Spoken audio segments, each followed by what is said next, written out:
Hey everyone, this is Gabriel, and today let's discuss racial inequality, right? So, reflecting on my environment and how that shaped my understanding of racial equality. So, I'm from San Francisco, right? And I would say that it's one of the most it's not segregated, but there is a lot of factors that play into the fact that there is a huge amount of separation in San Francisco, right? Specifically, the projects and the houses. What I mean is the average house in San Francisco is costs like millions of dollars, right? And rent is also very expensive. So what that does is like people are extremely priced out of the city, and people end up moving to places like Oakland, Richmond, Sacramento, or even from Oakland and Richmond. They people move out from those places too, just because they're so expensive, right? They move to like Stockton, Antioch, right? Rent has just become so unlivable, and a pattern I notice is like a lot of it is a majority of these people who are being priced out are black, Latino, and specifically in Samoan residents, right? And I think it's like designed by that like systemically, right? With the whole thing of like tech and gentrification, these are industries in specifically dominated by white individuals, white people, right? So I think there's just some like there is some racial disparity at play, but I can't really like wrap my head around it real quick.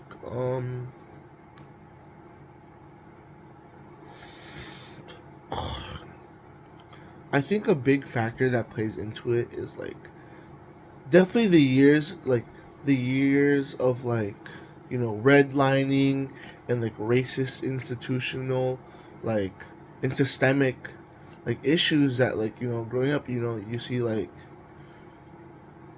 these laws that make it so much harder for people of color to like move up the social ladder, social mobility. There's just so much of these laws put in place to like prevent people from rising up. Like from what I've heard, sometimes when you're in like let's just say like you're impoverished, right? But then you start making a little bit more money than like what the government says allows you for Section 8 housing, right? And in my city, Section 8 housing is mostly, people of color, Um, I think what's messed up is that, like, once you don't meet that, like, bracket or that threshold, then you're not allowed to live in Section 8 housing. You're gonna be forced to live in, more expensive, affluent housing, right? And I think what sucks about that is just because you made a little bit more money over a threshold doesn't mean you can afford that, right? So eventually you end up getting priced out. And I think what sucks about this is the fact that there's obviously it's obviously a systemic factor, and I think race does play a huge role of it, just because the races and the populations of people who do inhabit these Section 8.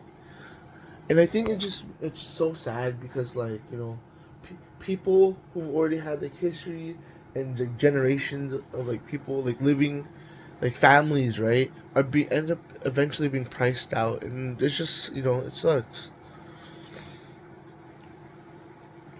And knowing this racial inequality makes me want to be more proactive at the service site that I do, because Sacred Heart, we are a community service in which we provide people of all races and colors like the help that they need, right?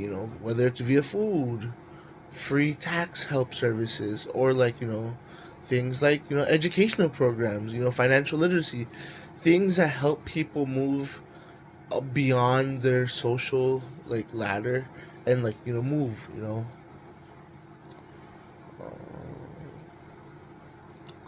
And I think like going to the second part of the prompt, I think what is interesting is the fact that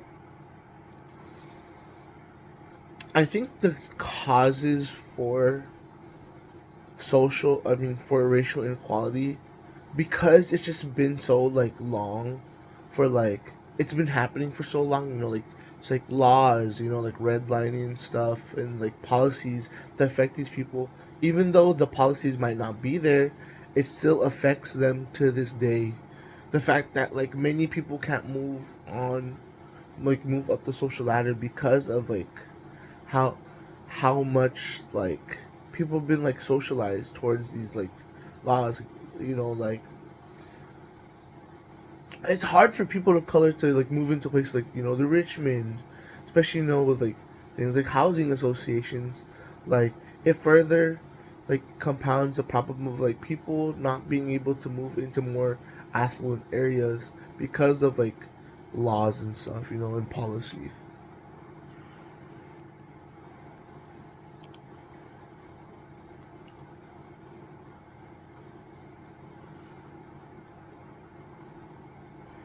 And then when answering the reflect on how have you experienced or observed psychological discomfort when it comes to the topic of racial inequality. I'm not really like uncomfortable about these topics, just because how I grew up. I have like a very like diverse multicultural group of friends who like we all encouraged each other to like not be afraid to ask questions, right? If we're ignorant, or if like if we do not know the answer of the question, we're allowed to ask without like hesitation. Like there's no discomfort about these topics, because like a lot of we were like me and like a lot of my friends, like we were educated on this pretty early.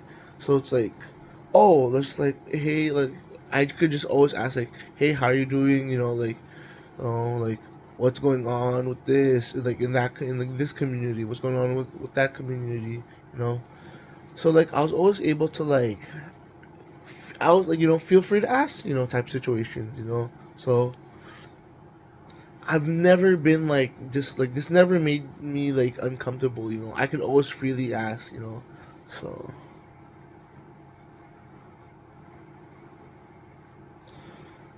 And specifically like talking about this towards like racial inequality, like because I grew up in such a like multicultural like group of friends. I think what's interesting is the fact that like when you are with your friends, you don't see it as you don't like you might not think you see it, but you end up seeing what like racial inequality looks just by the seeing like the living situation of like what my friends were going through. Some of my friends were still living, in the projects, because like my school was like right next to like the project, and then like I could just tell the fact that like it was hard, like when you're in that situation, you don't really want to tell people, because it's like, like maybe like and then you don't want to bring your friends over there just because it's like you don't know what's gonna happen. So it's just a tough situation all around, and I feel like that is like a prime example of the racial inequality that we see. Because it's like when I was with my when I was with my white friends, they would love taking me to their houses. Just seeing the like the fact over, just seeing like how that plays out, you could already tell that like some people are privileged into the positions that they are in, because some others do not have access to the resources that others have. So it's like, of course, they're gonna feel like not embarrassed or like or ashamed or anything, but it's just like out of like your own pride, you might not want to bring people over to where you're living, so you don't see how they're what's going on with their lives.